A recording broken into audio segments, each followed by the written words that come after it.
Well, do you care what I think about you? I do, because I know that for the most part, you're interested in both my benefit and my soul's purpose in this world.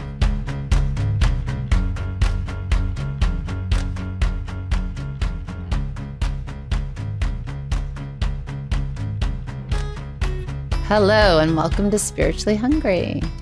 Good afternoon. So, Michael, how important is it to you what other people think of you? How important do you think it is to me? And were you always that way? Well, first, I want you to answer the first question. Other people's opinions of you? Yeah. Yeah, you don't care. Yes. I've made it, it's interesting because that's where our topic is today. And I was thinking about it. This is probably, it's hard to say the most important, but maybe it's certainly amongst the most important aspects of life that we need to work on. That there's two ways, and we'll get more deeply into this, but really, of course, there's two ways to live life, and most of us are in the spectrum. On one hand is not caring at all. On the other hand, meaning what people think about us, not how we treat others, of course, right? We're talking about just how we react to people's feelings, thoughts, words about us.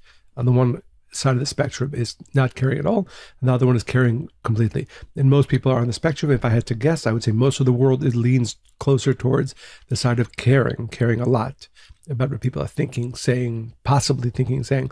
And well, do you think anybody's really immune to not caring? I mean, when you say those that other group of people who don't care at all, I'm not sure that's coming from like... No, they might be, exactly, to be clear, right? There are people who are psychopaths or narcissists. No, but even, yeah. Yeah, of course, that is, I would hope and assume it's a small minority. Or just big ego. Like, I don't know if you have to label it as a But by the way, disorder. I have found that even people with big egos, and they behave as if that nobody else exists, at the end of the day, they very much Right, care. that's what I'm saying. So that attitude of, oh, I don't really care, usually is masking a Right. care. Okay, so to be clear, it's got to be, what I'm talking about is the deeply spiritual state where the individual is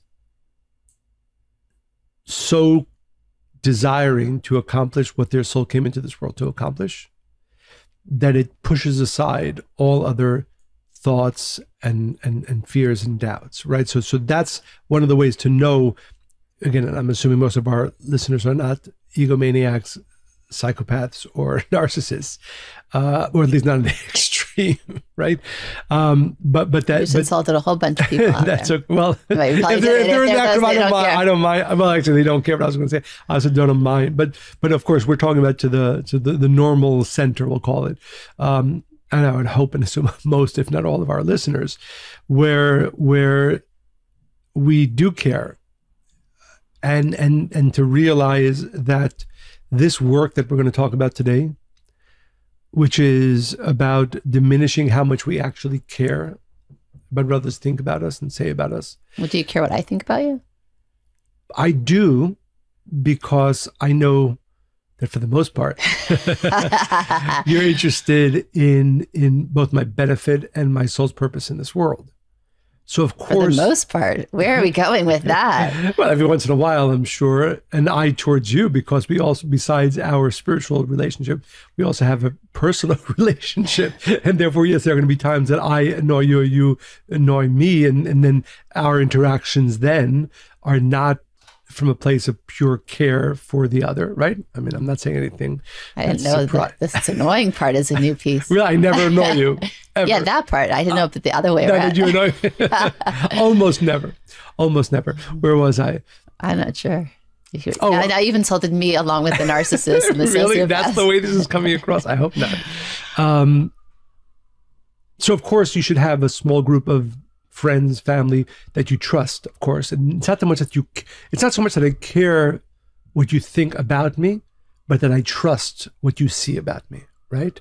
So that if you tell me, your behavior towards that person was not as it should be, it's not that, oh my God, Monica thinks less of me now, and that's why I care. Yeah, like I'm not judging you. Or like what you said to me before we were walking down the stairs Which was? a few minutes ago. Which was? She had an opinion that I didn't agree with. Right. But I hope usually it's coming from a place of care for you, not a judgment of you. Mm-hmm. Okay. I think we're leaning towards a different podcast, which I'm completely open to. But back to the topic at hand. The topic at hand. I know that one of the most important parts of my work, your work, and our listeners' work, in order to actually live the life that we're meant to live, is to be constantly doing the difficult, hard work to diminish in our own mind our care about what others are thinking about us and saying about us and doing. Well, it's interesting because not too long ago, Abigail and I were in London and we went to go see the Royal Opera House. And Abigail asked an interesting question. She said, why are the seats positioned as they were? Because they were faced kind of like at an angle, which you'd have to kind of turn to look at the stage. And we were on a tour and the woman said, everybody wanted to be seen. It was really important that you dressed a certain way, you looked a certain way. And so we're up against a lot of things here. I mean, even if you look back at, why do we care scientifically, it really mattered what people thought of us because it meant our survival, right? If we weren't popular in a group or a crowd and we didn't go and gather or hunt with this group and we were on our own, so we literally wouldn't survive. And so today, obviously, we've evolved. And I would add to that, that it's not just, and it's true, the evolutionary purpose or cause for our care, what other people for think. Our basic survival, yeah. But that there's also a spiritual element here. That it is, we know each one of us came into this world with a battle to fight. And in order to fight a battle, you have to have an opponent. And part of our opponent, internal opponent, which is not us, but an opponent that exists within our mind, within our life, is to keep reminding you, no, you should care. No, you should care. No, you should care. So in a static state, meaning if a person is not battling that internal voice, that's a voice that that is there pushing you all the time to actually increase your care about what others think about you. So it feels like an ego death, right? If we don't have approval from people, it also, lack of approval feels like lack of access. If people don't like me, I'm going to have less opportunity. I'll have less success. I'll have less exposure. Well, you can fill in the blank, right? So a lot of these things, and to your point, yes, spiritually, that is the reason why you need this, so that you have free will to choose something else, right? To really tap into the purpose of your solar existence. But on a day-to-day basis, it feels very real and very important, I would say. Right. It's interesting, actually. There's a disorder called allodoxophobia, which is when others' approval becomes a debilitating fear. Do you know there's a word for this? What is the word again? Allodoxophobia. That's interesting. I thought it was. But I would say most people, though, are on the spectrum of that too, right? I mean, if there's a name for it, yeah. Right? No, I'm saying I think most people, and I would ask our listeners to be honest with themselves and really ask that internal question. How much do I care? Yeah. Right? How often do I care? Exactly. Today, how many moments, how many minutes, hours, days have I spent caring? Worried? And if you answer that question honestly, at least you're at the beginning of really addressing this, right? Because most people are getting like, out of your allodoxophobia. Most people are like, I don't really care. I don't care. But it's really, coming from met people. No, but it's not real. It's not real. It's just a defense mechanism. But for those of our listeners who don't think still that they care about others' opinions, maybe there's an area that they're overlooking. So I want to see if anybody can relate to these examples.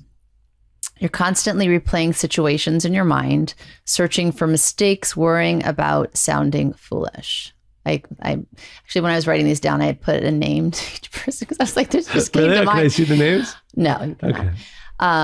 When you hear someone say something negative about you, you dwell on it, even if you know it's not true. That's a big one.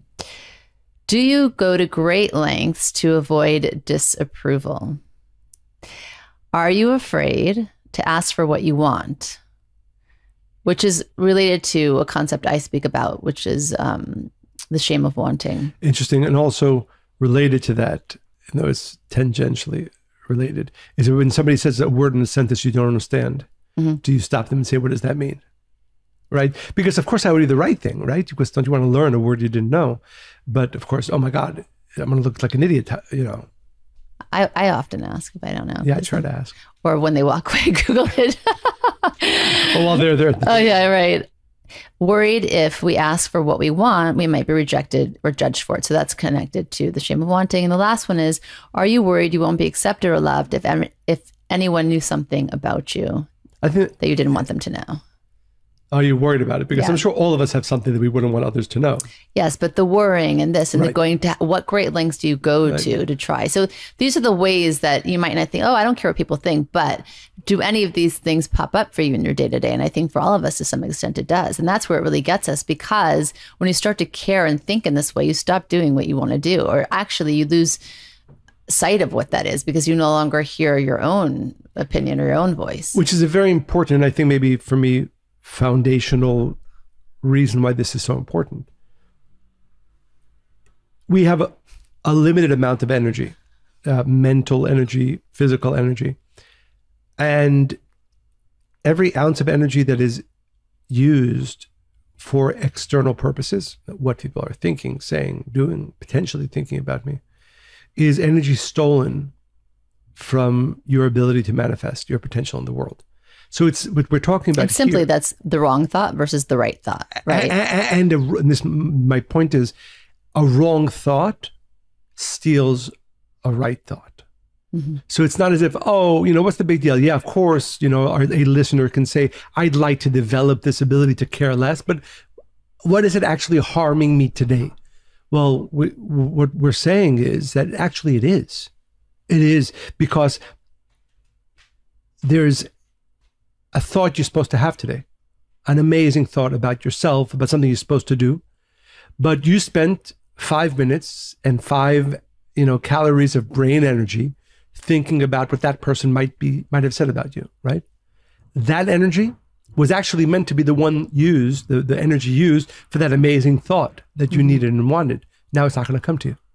So it's not only a distraction, but it's a thief. It's a thief, and hopefully now it's a fear. I know fear is not an option, like Monica's great book Some fears are healthy, though. This is a good fear, which is to know that I think often people are a lot of people motivated. Yeah, I want to become a better person. Nice, beautiful. But the reality is most people are motivated, can be motivated by a healthy fear. And this, what I'm presenting, I think, to our listeners is to create this healthy fear, to know that the external thoughts, again, about other people, everything we've spoken about until now, is, like you said beautifully, a thief. And when you think in that way, the next time you're about to go down that rabbit hole of ruminating over something silly you did and now people might be thinking and saying about you, stop and say, 1 second, if I spend the next 20 minutes, half hour, an hour in this thought process, I'm going to be stealing from amazing thoughts that I'm meant to have about myself, about things that are important to me, about my life. It is a zero-sum game. So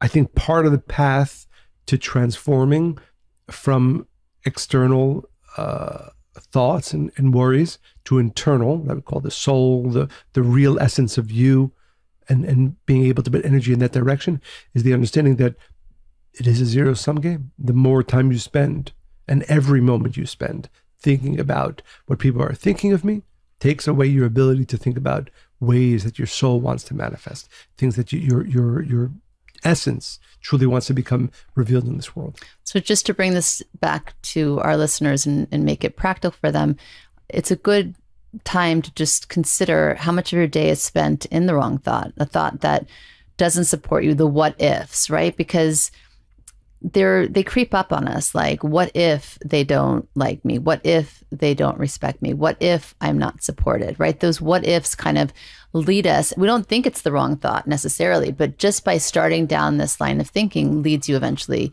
to the wrong thought. And I think about children a lot. I love pretty much all children. And part of what I love about them is their curiosity. I just had a completely non sequitur thought. Do you want me to share it? Maybe.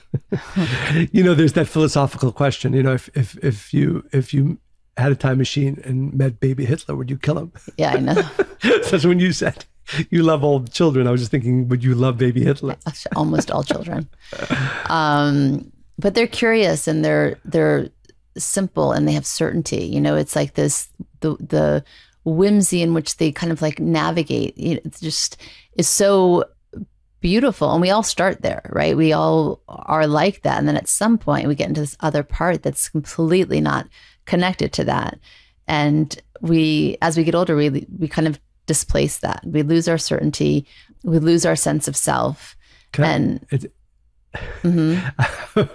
it's funny because I've been thinking about this lately, right? This idea that it's just something personally for me. Like in the past few days, I'm really thinking like people as they get older, older can be 25, 30.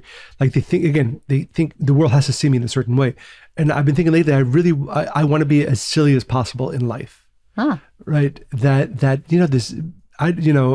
think it's a very positive way forward. Of course, there are important things in my life and but as a general rule, as much silliness as I can have. What would that look like? I think I do it relatively often. No, I know. What would that look like in public?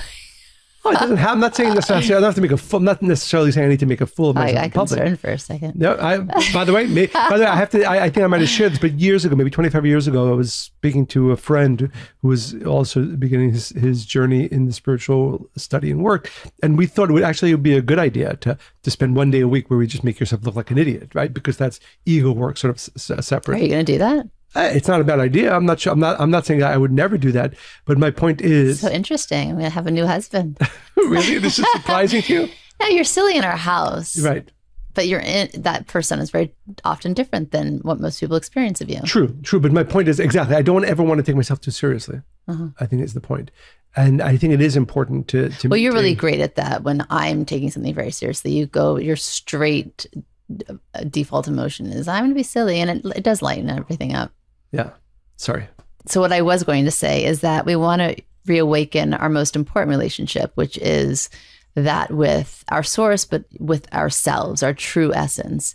I often quote the song Trampled by Turtles called Alone. They sing it. Into this world. Oh, go ahead. And in the end, how does it go? It says, you come into this world alone, you go out alone. And your father, the Rav, would often say, you come into this world naked, you leave naked, and all that remains is the goodness you have done. And I love that quote so much because you can't argue with that. There's no kind of like, yeah, but what? It's really kind of very simply put that, right? And if you keep that in mind, just even as a quote, like to put somewhere, and you look at it every day, you're going to have a hard time kind of like taking all this other noise very seriously. Well, which is exactly, there's actually an ancient kabbalistic meditation for this, which is anytime you find yourself overwhelmed by, what others are thinking about you, imagine literally, and I've done this, imagine yourself dead, either lying in a casket or dead in a bed or no longer in this physical world, or a soul separate, and ask yourself, is all this going to matter to me in that state? And of course, the answer is 99.9%. Couldn't care less. Far out. I can't even. So you're thinking about something somebody said to you or about you. Yeah. And then you envision yourself dead as a doorknob. And is that going to matter? Does it matter? Meaning, assuming, right, we believe that the soul matter, exists. But then there's all, you're now a soul, and then there's all kinds of other things to think about. That really wasn't the point of this meditation. But right, of course. You start thinking about death and all the other things. Yeah, I find death that's a supportive. I don't know. I personally, I can tell you from experience, I have found this to be a very positive practice. I'll try it maybe at some point. I'll let you know how it goes for me. Well, let me put it this way. For sure, when you're in that state of experiencing what life is like, or what existence is like a soul detached from the body no longer existing, you won't care. Well, to the point of, I think what you're trying to say is that no, that's exactly what I wanted to say.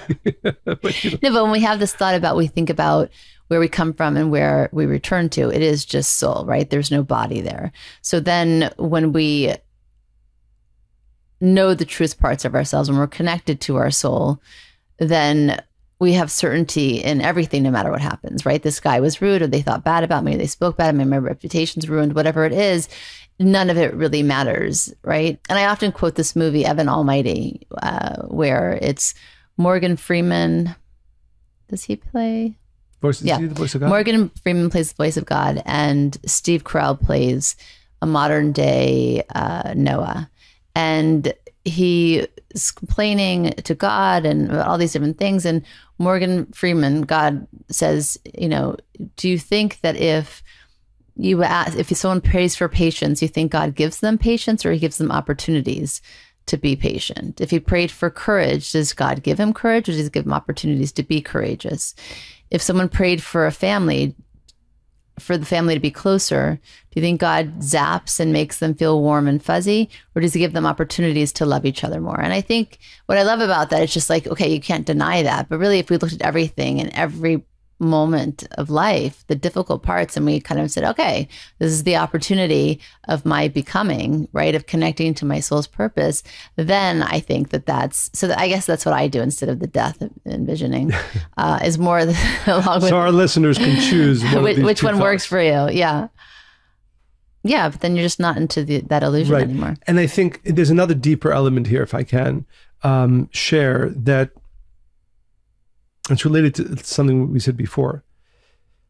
We've shared in previous podcasts, and it's a very, I think, important truth to know, that the Creator, the universe, is speaking to us all the time. I was actually having a conversation with a friend last night. He was in Saudi Arabia, and it was 4 o'clock in the morning. He had locked himself out the balcony of his room. We didn't talk about this yet. No? Okay. Anyway, so he called me, as he often does when he has nobody else to talk to. And he was sharing that, this idea, right? That he literally hears God talk to him all the time. And the funny thing is, it was like 4:45 a.m. in Saudi when he called me, and the call, the Muslim call to prayer was going off. And so here, God's talking to me again, right? Allahu Akbar. But this is the idea, right? So we know spiritually, it's a spiritual law that the universe is talking to us all the time. So there, in reality, every question that we have, every direction that we need, every support that we need is always being given to us. But why don't we hear it? Right?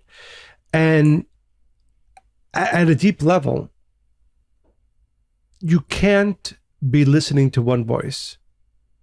Can you imagine if we're having a conversation and you're trying to listen to two conversations at the same time? It can't work.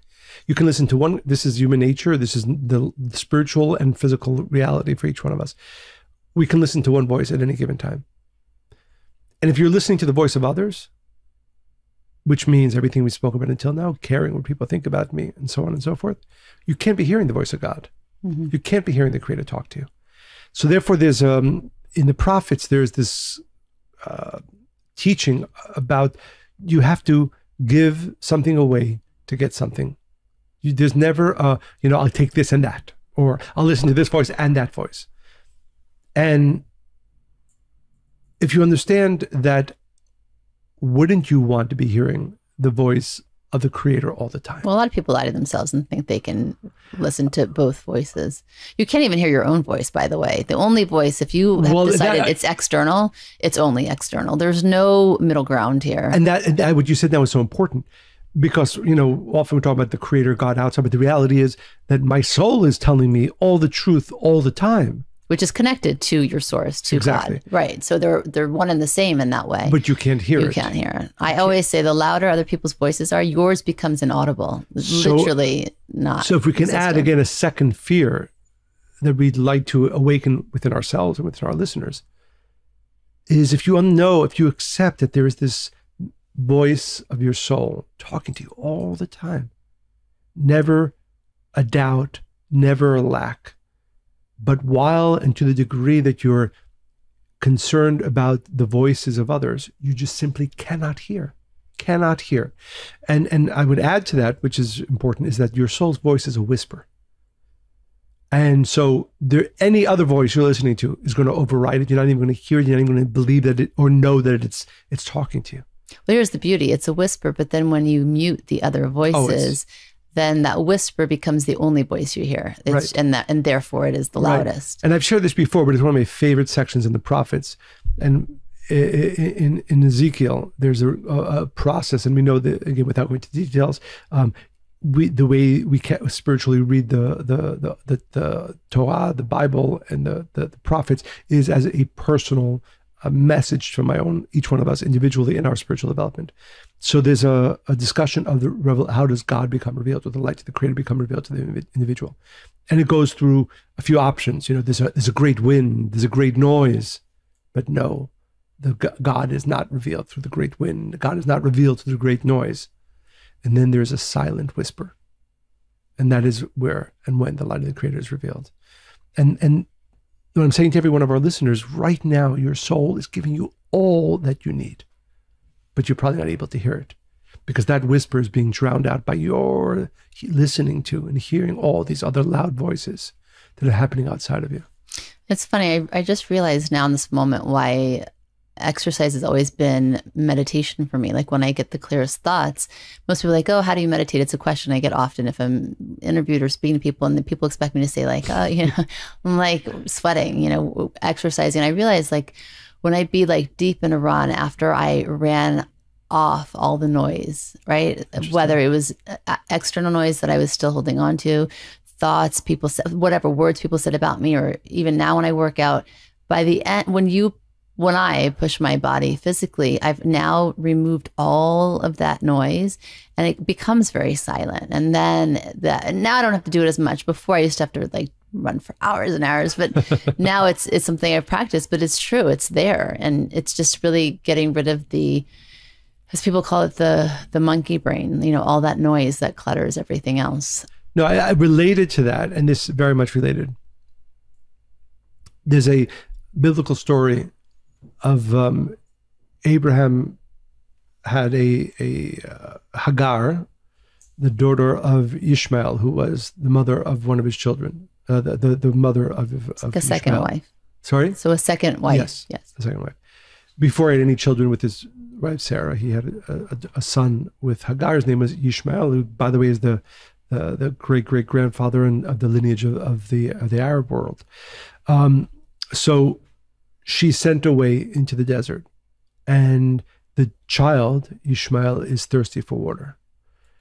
And she calls out to God, and she says, show me, you know what, my child is going to die. And it says that the Creator opened up her eyes, and she saw a wellspring right in front of her. And she took water from the spring, and she gave it to her son to drink. And the Kabbalah teaches something very important, which is, again, it's fundamental and beautiful and powerful teaching. And that is that everything that we need is in front of us all the time. But while we are looking at other things, which are not important, which are external, we can't see the true things, the important things that are right in front of us all the time. So not only do we not hear the voices of our soul, we also don't get the fulfillment and the assistance that we need is right in front of us. We're too involved in looking outside. We're too involved in listening outside that we will miss, and we will miss if we don't really do the difficult work of changing this nature of ours, to hear the whisper of our soul, to see the great blessings and light right in front of us all the time. Reminds me of that experiment they did where there was a big projection on a screen and the audience was asked to find like how many, whatever the exercise was, how many letters are missing and the things. So they're so focused on solving the question at hand that nobody noticed a man in a gorilla costume run across the stage and clap his hands. Like nobody saw, and it was right. And I've seen the footage, right? I've seen the video, and they're so busy trying to just focus on that one thing that they were told was important and necessary that they didn't see what was really literally right in front of them. But we do that all the time. Right, absolutely. But we don't think we do it. We're not at all blind to. And as you said before, and it robs us of so much. Do we have time for one more idea? Quick one. So it's a big question because I see so many people in pain and they feel stuck or paralyzed and they can't really achieve what they want. So the question is, what is freedom really, right? It's something people pursue. They never quite get there. Some people might think freedom is being free from an illness or money struggle or, a problem, free from a problem that exists. But true freedom is non-attachment, not caring about anything external. That's when you feel most free because you have the liberty just to be. It becomes about becoming. And there's a really inspiring story, which I've told you before, but Hurricane Carter, Reuben Hurricane Carter, he was a boxer and famous Bob Dylan song. Yes, that's true too. So he was at the height of his boxing career in the mid 1960s, and he was wrongly accused of a horrific crime. that he did not commit. It was a triple homicide. So imagine, especially at that time, right? There was a biased, bogus verdict, and he got 3 life sentences. So it says that he reported to prison in an expensive tailored suit, a $5,000 diamond ring, and a gold watch. And while he was waiting in line to be entered into general inmate population, he asked to speak to someone in charge. I just love everything about this story for many reasons. So he looks the warden in the eye and he proceeds to tell him and the guards that were listening that he was not giving up on anything and that he controlled himself, that this was basically his remarkable declaration. He said, "I know you had nothing to do with injustice that brought me here to this jail. So I'm willing to stay here until I get out, but I will not under any circumstances be treated like a prisoner because I am not and never will be powerless." And it goes on and on. Basically, while he was there, he didn't dress in the uniform. He refused to do anything that an inmate would do. He was responsible for his own attitude, his beliefs, his choices, and he maintained that the entire time. He didn't eat the prison food. He didn't attend parole hearings. He didn't accept visitors. I mean, like really crazy to the extent that he went to. And nobody would lay a hand on him also because then they would get beaten up, right? He was a boxer. So all of this had a purpose because all of his energy was instead, and as you were saying earlier, was spent on reading law books, philosophy books, and history books. And he said they had just put him somewhere he didn't deserve to be, but he did not intend to stay. So it took 19 years and 2 trials until he was finally free. And when he got out, he didn't ask for retribution. He didn't ask for money. He didn't ask for anything. He said, because nobody took anything from me. So I don't need an apology because I'm still the same person and I'm leaving here innocent. And I came in innocent. And I think that's a strong example of not being attached to, anything external, not even his reality, right? Because he created his own. Beautiful, beautiful.